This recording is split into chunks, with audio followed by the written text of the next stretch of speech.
YTN 라디오가 보내드리는 신율의 뉴스 정면 승부 4부 순서 시작합니다. 제가 항상 드리는 말씀이지만 유튜브 들어가셔서 YTN 라디오 구독해 주시고요. 신율의 뉴스 정면 승부 좋아요와 댓글 부탁드리겠습니다. 자, 수요일 신율의 뉴스 정면 승부 4부, 여러분이 너무나 기다리시는 코너죠. 키워드로 보는 승부인데요. 오늘도 함께해 주실 두 분 소개해 드리겠습니다. 먼저 김민하 시사평론가 나와 계십니다. 안녕하십니까? 안녕하세요. 예, 그리고 국민의힘 김용태 전 최고위원이십니다. 어서 오십시오. 네, 국민의힘 김용태입니다. 예. 이 잼버리 제가 이렇게 보면서 제가 뭐 애들 다 키웠지만 이제 다 크지만은 이 부모의 마음으로 사실 접근을 했어야 돼요. 예? 근데 뭐 국회에 나가서 뭐 문제 없이 잘 되고 있다면 이런 얘기하고 있다. 어제 또 그랬다며요. 한국의 위기 대응 역량을 보여주는 시점이다. 위기를 누가 만들었어요? 어떻게 들으셨어요? 지금 교수님이 이제 보이신 반응 네. 그대로 저도 반응을 했습니다. 그러니까 이게 이렇게 말할 게 아니죠. 지금 뭐 한국의 위기 대응 역량을 보여주는 시점이다. 여가부 장관은 이 행사의 주무부처 장관이 이렇게 얘기를 하고, 그리고 제가 또 뭐 김용태 전 최고위원 계시지만은 여당 의원 중에 뭐 누구는 이게 한국의 근무호기 운동, 제2의 근무호기 운동이다 막 이런 얘기를 하고. 근무호기가 아니라 기숙사 모으기 운동 아니에요? 기숙사 모으기. 우리 학교, 제가 재직한 학교에서도 1,300명 학생이 들어왔거든요. 그러니까 말이죠. 홈스테이 모으기 운동 뭐 이렇게 되고 있는데 근무호기 운동이나 이렇게 하고, 또 신문들은 막 감동을 자꾸 하려고 하고, 이 신문들 보니까 일면에서 감동을 하려고 합니다. 우리 국민들이 이렇게 힘을 내주고 있다. 그 대통령은 국민들이 이제 홍보대사 역할을 이제 해줄 것으로 기대한다. 저야 이제 홍보대사 시켜주면 좋습니다. 평생 관직을 해본 적도 없고 보이스카우트 어렸을 때 돈이 없어서 못했기 때문에 홍보대사는 좋은데, 그런 여러 가지 협조를 구하고 이제 이런 거 하기 전에 사실 국민들에게 죄송하고 미안하다라고 해야 되거든요. 이게 원래 다 이 정부 그리고 조직위를 포함해서 공공에서 다 해야 되는 역할이라는 거를 제대로 못했기 때문에 민간에 다 지금 떠넘기고 있는 거지 않습니까? 사실 물론 이거를 이렇게 민간의 역할을 요구한다고 해서 우리 국민들, 그리고 말씀하신 대학이라든가 이런 기관에서 거부하지 않습니다. 다 해요. 우리 기업들도 가서 다 도와주는데 그거를 이렇게 한국의 위기 대응 역량이다, 역시 대단하다 이렇게 얘기할 게 아니라 정말 본인이 죄송합니다. 이렇게 얘기하면 안 되죠. 그렇죠. 정말 죄송하다. 저희가 부탁드리겠다. 이렇게 얘기를 해야 국민들도 이번엔 좀 우리가 힘을 내보고 끝나고 나서 한번 책임을 물어보자, 이렇게 되는 거지. 저는 그래서 이게 도대체 어떤 이 인식에서 나오는 발언일까에 대해서 여러모로 좀 의문이고 유감입니다. 예. 김재관 왜 이렇게 좋아하세요? 이 잼버리 사태를 보면서 노래가 생각났습니다. B1A4의. B1A4. 야, 오래간만에 나온다. B1A4. 이게 무슨 일이야, 이렇게 좋은 날에.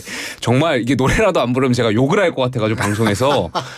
그 잼버리 정말 한 6년 전에 우리나라가 이 잼버리를 유치했을 때 얼마나 온 국민이 굉장히 기뻐했겠어요. 근데 이 지금 운영 미숙의 준비 부족에 정말 여가부 장관의 이런 말도 안 되는 망발까지 들어가면 국민들 저는 우라통 터지실 것 같아요.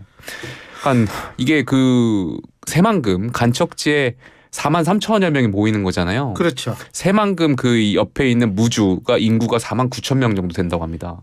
그러니까 무주군의 인구에 해당하는 43,000여 명이 간척지에 모인다라면 며칠 동안에 어떤 새로운 도시를 건설해야 되는 거거든요. 거기에 이 땡볕에 피할 수 있는 어떤 폭염 대피 시설이라든지 급수 시설이라든지, 그러니까 이거 우습게 볼 것이 아니라, 야영이라고 우습게 볼 것이 아니라 이 43,000명의 어떤 급수 문제라든지 굉장히 촘촘하게 내밀하게 이 체계화된 조직을 했었어야 되는데 그냥 여가부 차원에서 그랬던 것 같아요. 그냥 지방정부가 알아서 하겠지. 전북도가 알아서 하겠지. 전북도는 그냥 누가 알아서 하겠지. 그러니까 공무원 하나하나가 뭔가 누가 이 크로스 체크를 챙기고 한 것이 아니라 그냥 어떻게 그냥 행사 잘 치르면 되겠지. 가서 사진 찍고 오면 되겠지. 이러한 생각이 있지 않고서야 어떻게 잼버리 이렇게 준비할 수 있었는지, 저는 이번 사건 끝나고 나면 정말 이 예산 어떻게 집행했는지 예산은 일본 야마구치현 거기도 간척지였었거든요. 3배 썼다는 거 아니에요? 380억 정도 일본에 있었는데 우리나라는 일단 특별교부세 빼고도 이제 1,100억 정도잖아요. 그러니까 이 1,100억 중에 운영비 한 740억 썼다는 건데 이거 도대체 어디다 썼는지 한번 분명히 확인해야 된다. 전 진짜 궁금한 게, 캠핑 잘 하시는 분한테 제가 직접 들었는데, 전 캠핑을 안 해서 몰랐는데 여름에는 첫째 캠핑을 잘 안 간대요. 왜냐하면 이게 지열이 올라오는 게 너무 뜨겁고 해서. 두 번째, 그래도 가면 텐트를 치기 전에 텐트 치는 위에 차양막을 해놔야지 안 그러면 텐트가 너무 뜨거워진대요. 예? 그런데 어떻게 그런 준비도 안 하고 화장실 샤워장도 그렇고 특이해요. 그 예산 그거 진짜 궁금해져요 저는. 예. 그렇습니다. 지금 보도를 보면은 뭐 이 전북 부안에 이제 지자체에서 뭐 있는 공무원들조차도 그런 예산으로 이 어떤 뭐 관광에 사실은 이거 관광 간 거 아니야라고 의심할 수 있는 출장이나 이런 거를 막 갖고 제대로 이제 이 어떤 사업을 준비하는 데 있어서 예산을 썼는가에 대해서는 계속 의문이 제기될 수밖에 없는 것이죠. 그리고 사실 뭐 예산도 예산인데 이 사업 전체적으로 지금 이제 김용태 전 최고가 말씀하셨듯이 잼버리에 관심이 있었던 거냐 자체가 좀 의문이에요 저는. 그러니까 아까 노래 얘기하셨지만 저는 이 장기화 얼굴들의 오늘 이제 조금 분위기 바꿔볼까요? 그러면은 우리 한번 이 가요 속으로 이렇게 해가지고 갑자기 제목을 잊어버렸습니다. 아무것도 없잖아 이렇게 하는 노래가 있거든요. 잊어먹으시면 안 돼요. 그러게 말입니다. 이게 아무것도 없잖아 이렇게 얘기하는 노래가 있어요. 그러니까 저쪽에 가면은 뭔가 이제 좋은 게 있다고 해서 먼 길 왔는데 아무것도 없잖아 돌아갈 수도 없잖아 이렇게 하는 노래가 있는데 거기 온 분들이 그런 심경이었을 거 아닙니까? 왜 아무것도 없었는가? 애초에 이 잼버리를 유치한 맥락과 의도 자체가 잼버리라는 어떤 행사에 집중된 게 아니라 거의 새만금 사업에 대한 어떤 문제였다는 게 여기서 드러나는 거거든요. 그러니까 제가 감히 좀 이렇게 평가를 하자면 새만금 사업이라는 건 사실 지금까지는 이게 실패한 사업에 가깝지 않느냐라는 생각을 저는 갖고 있습니다. 이게 어쨌든 간에 91년부터 계속 뭔가 이 좌충우돌 끝에 2006년 7년 해가지고 이제 이 본격적인 사업은 이제 그때부터 시작이 된 건데 이걸 간척을 하고 뭐 이렇게 해가지고 사실은 처음에는 여기를 농지로 만들어서 여기다 벼농사를 짓겠다라고 했는데 그게 이제 벼농사를 짓는데도 부적합하거니와 이제는 쌀 이제 소비량에 대한 어떤 우려가 있잖아요. 그러다 보니까 여기다 농지가 아니고 여기다 어떤 뭐 산업단지 유치라든가 이런 걸 해보자라고 하지만 그것을 위해서 매립을 하고 이런 것들이 또 잘 되지 않으니까 뭐 어떻게 써먹을 거냐 여기다가 어떤 사업을 유치할 거냐 결국 잼버리라도 해볼까 이렇게 된 거거든요 이게. 그리고 잼버리를 해야 된다는 핑계로 여기다 신공항을 또 만들어야 되겠다. 이게 전형적인 지역 개발 그 공약 선심성 공약 논리로서 이렇게 된 것이고 아까 야마구치현 얘기하셨는데 제가 쭉 보니까 야마구치현의 경우에는 거의 간척지이긴 하지만 처음부터 계속 거기는 어떤 행사들 뭐 전국체전이라든지 그걸 일부러 했대요. 그렇죠. 예, 그렇죠. 잼버리 하기 전에 자꾸 시험을 해봐야 되기 때문에 배수 그렇죠. 문제라든지. 예. 그리고 거기는 이제 잼버리 치르고 나서도 계속 그런 어떤 행사를 하는 어떤 지역으로서의 간척지를 개발을 한 거지 않습니까? 근데 우리는 여기 지금 이 FM대로 하면은 지금 농지로 바뀌어져 있기 때문에 농지로 반납을 해야 되는데 여기다 예를 들면 논을 조성한다라는 전제를 놓고 봤을 때 빠짐이 좋아야겠습니까? 아니죠. 물 빠짐이 좋을 수가 없는 것이고 지대를 높일 수도 없는 것이고 이런 조건 속에서 이 개발을 마구잡이로 한 것이고 그러다 보니까 사실 이 사단이 날 때까지 사실 잼버리 자체는 별 관심이 없었던 것처럼 보이는 거거든요. 다만 준비가 제대로 되고 있지 않다라는 지적은 국회에서도 있었고 지역 언론에서도 있었고 심지어 그 새만금 개발에 반대하는 환경단체들도 그 환경단체들이 잼버리 걱정을 했어요. 여기서 잼버리 못한다. 맞아요. 민주노총도 전북본부에서 반대했죠. 그렇죠. 근데 그건 이제 잼버리가 되고 나서 이제 반대인데 그렇죠. 그 전부터 계속 반대가 있었습니다. 이런 얘기를 하나도 안 들은 배경은 결국 새만금 사업 정당화를 위해서만 이게 어떤 사고가 됐기 때문이 아니냐. 그러니까 이런 식으로 국제대회를 유치하고 이용하는 건 그만해야 된다 이런 생각입니다. 방금 말씀하신 노래 장기화와 얼굴들의 아무것도 없잖아. 없잖아가 아닙니다. 아무것도 없잖아 이겁니다. 그렇습니다. 예. 아니 2년 뒤에 또 저희가 아태 잼버리가 열리는 거 아니겠습니까? 그렇다며요. 그러니까 이게 새만금에서 할지 뭐 고성에서 할지 아직 지역은 확정된 것 아닌 것 같은데 벌써부터 좀 저는 걱정이 되고요. 그러니까 뭐 예산을 지난 6년간 어떻게 썼냐 이거는 당연히 확인해야 될 볼 문제인데 새만금에서도 한다 뭐 유치하고 싶어하는 뭐 하고 싶어 하시는 것 같아요. 네. 근데 저는 그러니까 원래는 또 하는 거였는데 그러니까 또 하는 것처럼 막 얘기를 했는데 이렇게 되니까 이제 뭐 글쎄요 우리가 노력해 볼게요 뭐 이 정도 톤으로 좀 다운이 된 거죠. 세계 스카우트 연맹 사무총장이 그랬대요. 100년의 잼버리 역사상 이렇게 복합적인 위기는 처음 본다. 그러니까 대한민국 정부를 전 돌려서 비판한 거라고 생각되고요. 정말 국제 망신이었다 생각되고. 그러니까 뭐 예산 어떻게 썼고 이거는 확인 분명히 해야 되는 것이고 저는 이 운영하는 과정에서 좀 화가 났던 거는 두 가지인데요. 대통령께서 그 방안이 아니죠. 폭염 대책으로 이제 버스 냉방 버스 말씀하셨잖아요. 아니 그 대통령께서 그 말씀하시기 전까지 도대체 공무원과 조직이든 뭘 했는지 그 현장에 있는 조직은 도대체 뭘 했는지 궁금하고요. 두 번째로 총리께서 거기서 뭐 화장실 청소하셨잖아요. 예. 아니 국무총리께서 거기 가서 왜 화장실 청소를 하고 있는지 저는 그거 보면서 더 화가 나가지고 아니 도대체 총리는 도대체 뭘 하고 계신가. 정말 국민들 보시기에 우라통 터졌을 것 같아요. 그 BTS도 또 문제가 되는 모양이에요. 예? 그렇죠. 그러니까 BTS가 모란봉 악단이냐.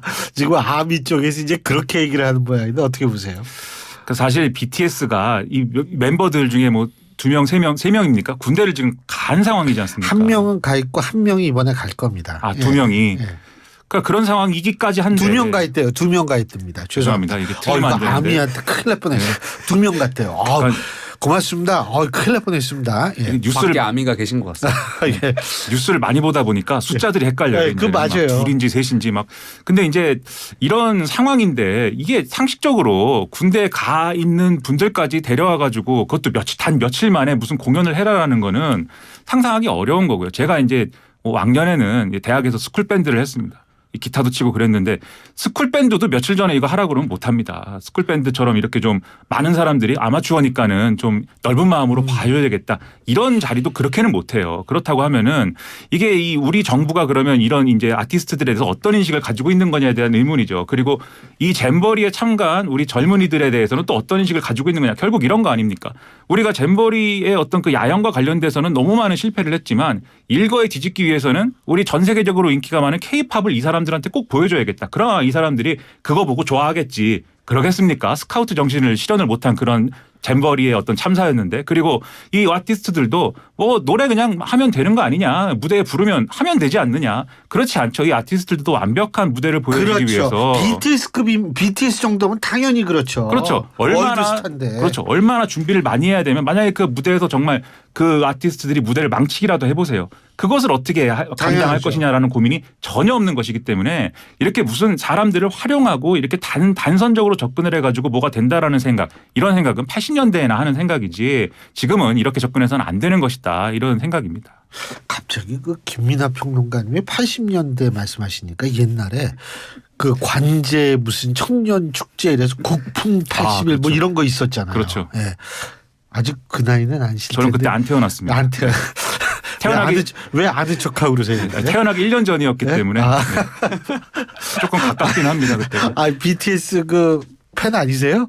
젊으신 분이니까. 팬이죠. 예. 예. 팬입니다. 그 당연히 또 정치인이시니까 아미로 의식하지 않을 수도 없고. 예. 근데 그거 어떻게 보세요? 뭐 성일종 의원께서 최근에 이제 국방위 관련해서 발언을 하신 것도 이제 문제가 됐던 것 같은데. 근데 성일종 의원은 그렇게 얘기를 했죠. 제대를 시켜야 된다. 난 이 얘기였지. 다른 얘기 아니었다. 이렇게 그러니까 뭐 말씀하시죠. 의원분들께서 이 잼버리에 오신 분들이 세계의 손님이고 이분들의 어떤 끝이 좋아야 된다라는 그런 생각 때문에 이제 아이디어 차원에서 말씀하셨던 것 같아요. 그러니까 아이디어 차원에서 말씀이셨던 것 같고 다만 뭐 그 과정에서 이제 SNS에 글을 올리는 과정은 좀 잘못됐죠. 말씀하셨던 것처럼 뭐 K-팝 스타들이 당연히 도와주시면 고마운 거고 안 도와주시면 마치 이것을 막 동원의 대상으로 인식하는 것은 말씀하신 대로 과거 발상적이기 때문에 이런 것을 좀 지양해야 될 필요가 있다 생각합니다. 그 김윤아 평론가님 저 이화영 전 부지사 재판 그 어제 그거 보셨죠? 아니 뭐 직접 보시진 않았지만 기사 보셨을 거 아니에요. 네네. 그거 어떻게 평가하세요? 근데 그 참 특이한 경우가 있더라고요. 그 변호인이 피고인의 이렇게 안 보여주고 뭐 내고 뭐 이랬던 모양이에요. 그러니까 그거 어떻게 되죠? 이화영 전 부지사가 이제 그 김영태 변호사, 그러니까 법무법인 덕수소속의 예. 김영태 변호사가 그 재판에서 한 주장에 대해서 나는 여기서 처음 듣는다라고 네. 얘기를 했는데 말씀하신 것처럼 대단히 일반적이지 않은 상황이죠. 근데 이런 상황들이 이 정치가 이 재판이 굉장히 정치적으로 진행되고 있다라는 인상을 주기에 충분해 보이는데 지난번에도 한번 이 사건에 대해서 말씀드렸습니다만은 마치 두 개의 세계관이 있는 듯이 지금 다루고 있는 거예요. 한쪽의 세계관은 이건 이제 그 법무법인 덕수의 김영태 변호사가 주장한 어떤 세계관이라는 거는 검사가 이 이화영 전 부지사를 회유와 협박을 해서 그래서 이 김성태 이 회장 있지 않습니까?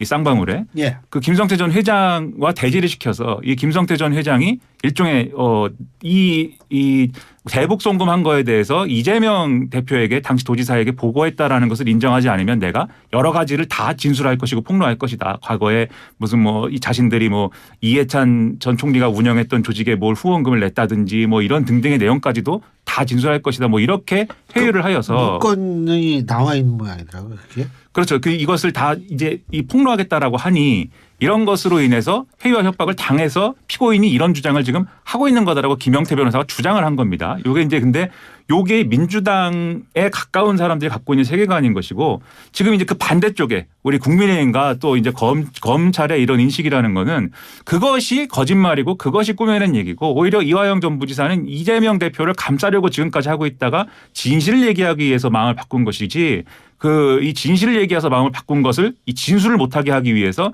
김영태 변호사와 같은 이 민변에 가까운 그러한 사람들을 일종의 미션을 주고 보내가지고 여기서 이제 뭐 방어를 하고 이 재판을 지연시킨 것이다. 이렇게 접근하고 있는 것이죠.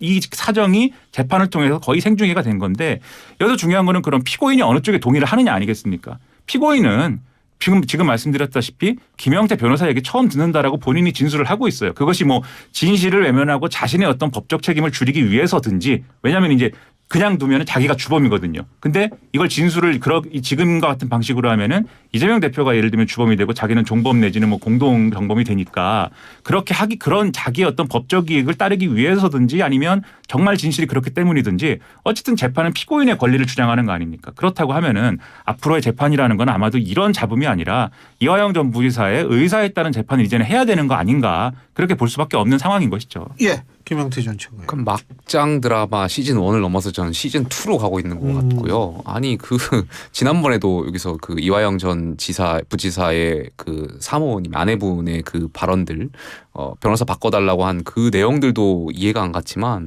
어제 그 법정에서 있었던 일도 글쎄 국민들이 느끼시기에 이게 도대체 뭐 하는 건가 생각하실 것 같아요. 제가 지난번에도 말씀드렸지만 라틴어의 쿠이보노라고 있잖아요. 결국에는 누가 이득이 되는가 이 부분을 생각하시면 될 것 같아요.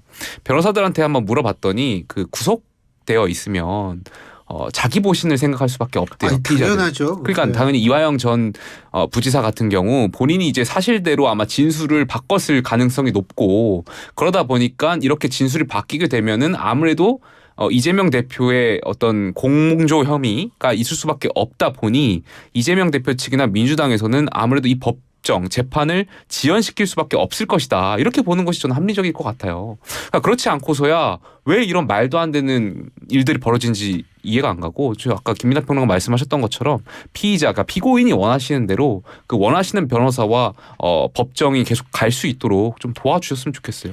근데 제 생각에는 그렇게 될 수밖에 없는 일이고 그리고 앞으로 중요한 거는 이게 그렇게 될 수밖에 없다고 하면 지금 말씀하신 것처럼 이재명 대표에 대한 어떤 그러한 이제 사법 리스크랄지 뭐 체포동의안 처리랄지 이게 현안으로 다가오는 거 아니겠습니까? 민주당이 신뢰를 회복하려면 이 국면을 제대로 넘겨야 되고 가장 좋은 방법은 이재명 대표가 찬성 표결해라라고 얘기하는 거예요, 그냥. 알겠습니다. 그 방법을 고려해 보기 바랍니다. 예, 오늘 두 분 말씀 여기까지 듣겠습니다. 고맙습니다. 감사합니다. 예, 지금까지 김민하 시사평론가 국민의힘 김영태 전 최고위원이었습니다.